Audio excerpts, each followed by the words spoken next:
Assalamualaikum warahmatullahi wabarakatuh. Sebelumnya saya ucapkan terima kasih kepada Ibu Syita Fati Atna, SPD MSc, dan Ibu Paskalia Pradati, MPD, yang telah memberikan kesempatan kepada kelompok kami, kelompok 11, untuk menyampaikan hasil dari proyek eh, tugas mata kuliah analisis real.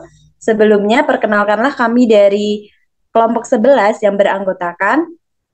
Yang pertama ada saya sendiri, Lia Memuna dengan 3 digit terakhirnya 048. Yang kedua ada Laras Mesia Puspitasari dengan 3 digit terakhirnya 064. Dan ada Siti Dia Nurrohmah dengan 3 digit NPM terakhirnya adalah 099.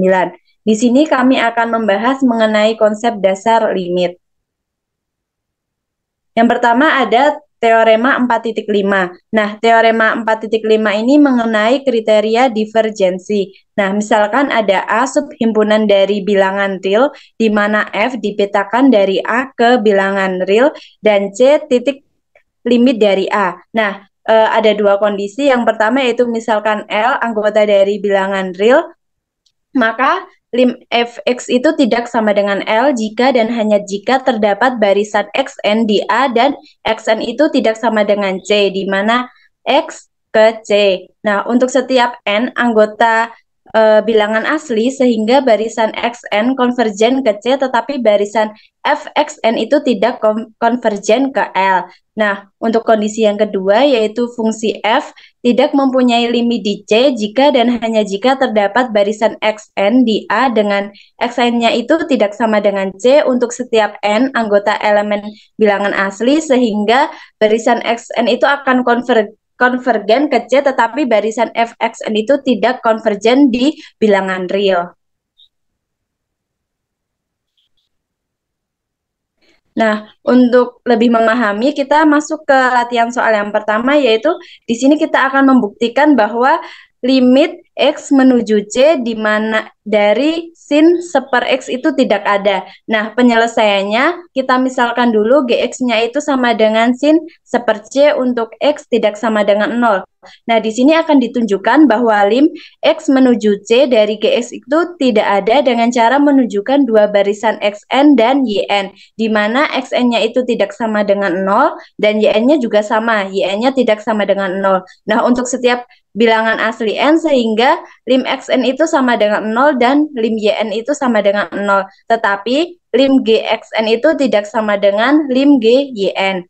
Nah, oleh karena itu berdasarkan teorema tadi, teorema 4.5 itu dapat disimpulkan bahwa lim X menuju C dari sin seper X itu tidak ada. Nah, ini itu dapat dibuktikan dengan kita memisalkan sin T-nya itu sama dengan 0. Nah, jika T sama dengan N kali Pi, dengan N itu bilangan bulat dari sin T sama dengan 1, jika T sama dengan setengah dari Pi plus 2N kali Pi, kita juga misalkan dengan XN itu sama dengan seper N kali Pi, sehingga lim XN itu sama dengan 0 dan GXN sama dengan sin N kali Pi sama dengan 0, maka kita dapatkan lim GXN-nya itu juga sama dengan 0. Nah, di sisi lain itu misalkan YN sama dengan 1 per setengah Pi plus 2 kali N kali Pi sehingga lim YN-nya sama dengan 0 dan GYN-nya sama dengan 1 per setengah Pi plus 2 N kali Pi sama dengan 1.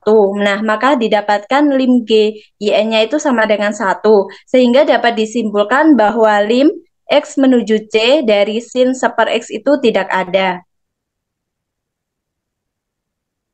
Nah, selanjutnya ada teorema 4.7 yang akan dijelaskan oleh Mbak Laras. Kepada Mbak Laras, saya persilahkan.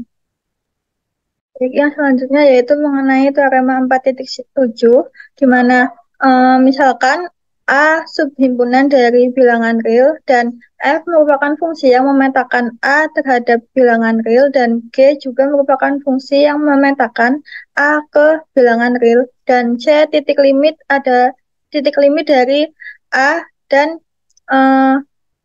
alfa merupakan anggota dari bilangan real.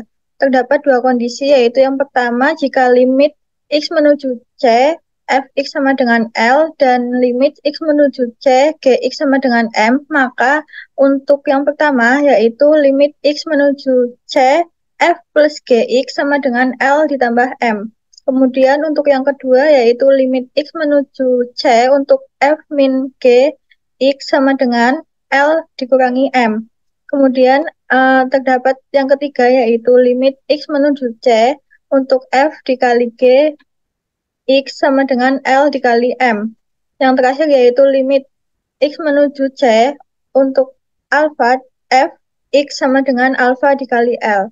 Kemudian untuk yang kedua, kondisi yang kedua yaitu terdapat kondisi di mana jika H merupakan fungsi yang memetakan A menuju bilangan asli, bilangan real, untuk Hx sama dengan 0, maka untuk setiap X elemen A dan jika limit X menuju C, Hx sama dengan tidak sama dengan 0, maka limit X menuju C untuk F per Hx sama dengan L per H. Teorema tersebut bisa dibuktikan dengan cara yang pertama akan dibuktikan bahwa untuk limit perkalian F kali G itu misalkan xn merupakan sebarang barisan dari A, di mana xn itu tidak sama dengan C untuk setiap n elemen n dan limit xn sama dengan C. Nah, dalam teorema 4.4 itu tercatat bahwa limit f xn sama dengan L dan limit g xn sama dengan M. Kemudian terdapat pula pada definisi 4.4 yang mengakibatkan bahwa F kali G xn sama dengan Fx dikali G xn, di mana n merupakan elemen bilangan n.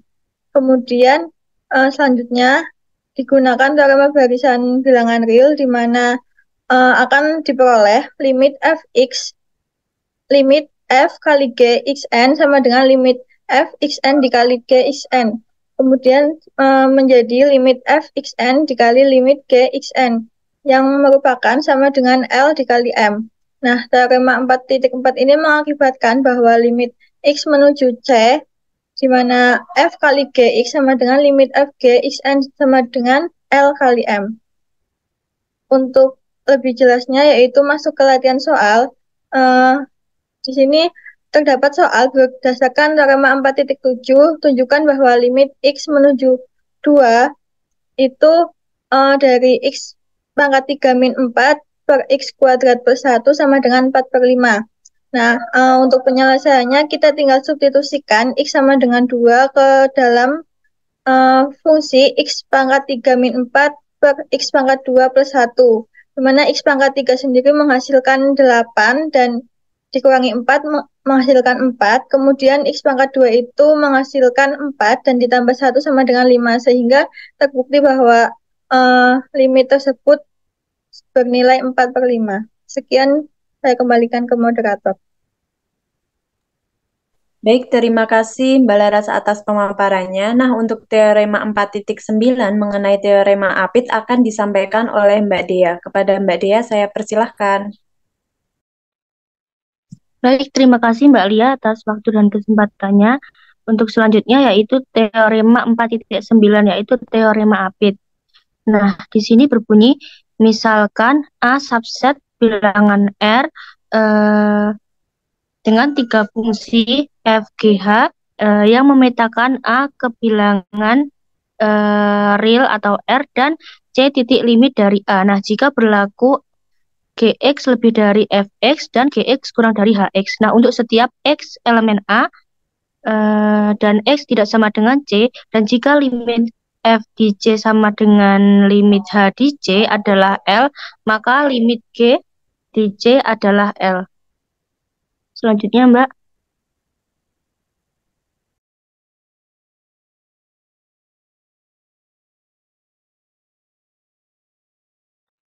Nah, untuk latihan soal yang ketiga, yaitu buktikan limit X menuju 0, X 3 per 2 sama dengan 0. Nah, di sini itu syaratnya X lebih dari 0.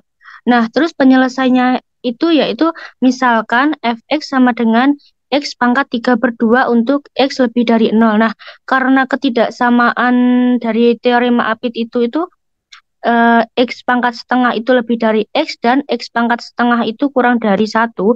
Nah, dipenuhi untuk x lebih dari 0 dan x kurang dari min 1, maka x pangkat 3/2 itu lebih dari x pangkat 2 dan x pangkat 3/2 itu kurang dari x. Nah, x pangkat 2 sama x itu diperoleh dari ketidaksamaan yang x pangkat setengah sama x itu, karena kan itu dikali sama x, jadi menghasilkan x pangkat 3/2 lebih dari x pangkat 2 dan x pangkat 3/2 kurang dari x. Nah, karena limit x menuju 0 x pangkat 2 itu sama dengan 0 dan limit x menuju 0 x sama dengan 0, maka dengan menggunakan teorema 4.9 atau teorema Apit dapat disimpulkan bahwa limit x menuju 0 x pangkat 3/2 itu sama dengan 0. Mungkin itu saja yang dapat saya sampaikan. Saya kembalikan ke moderator. Terima kasih.